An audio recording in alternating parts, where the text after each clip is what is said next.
কে সেই নিকৃষ্ট জালেম যার জন্য আমাদের প্রিয় নবী হযরত মুহাম্মদ সাল্লাল্লাহু আলাইহি সাল্লাম 3 দিন 3 রাত এক ফোঁটা পানিও পান না করে অনাহারে একটি গর্তের ভিতরে লুকিয়েছিলেন।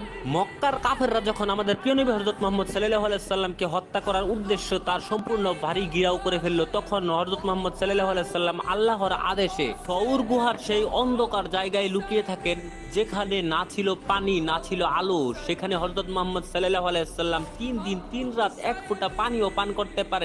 সে ক্ষুধার যন্ত্রণায় কাতর হয়ে গিয়েছিলেন। গুহার ভিতরে বিষাক্ত সাপের ভয় আর গুহার বাহিরে নির্ঘাত মৃত্যু।